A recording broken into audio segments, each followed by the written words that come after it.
combien de Français seront au final touchés par le coronavirus?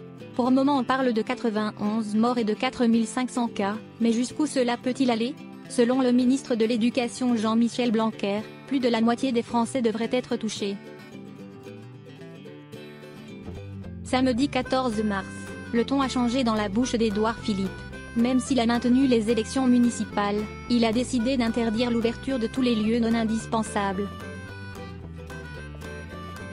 Bars, restaurants, discothèques et magasins non alimentaires sont ainsi fermés.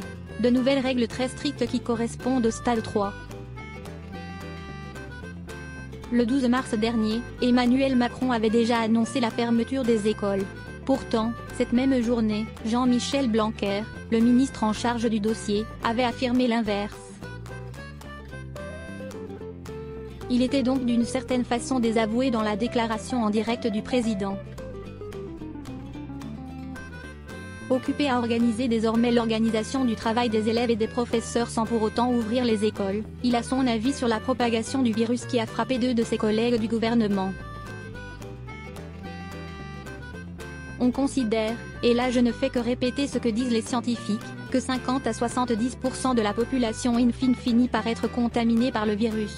Et si est d'ailleurs ça qui met fin au virus puisque ça crée une forme d'immunité majoritaire, et donc le virus s'éteint de lui-même, a expliqué Jean-Michel Blanquer dans une interview accordée à France Info ce dimanche 15 mars. Un scénario très noir qui repose selon lui sur le discours des scientifiques. Selon le ministre de la Culture, plus de 30 millions de Français devraient être touchés.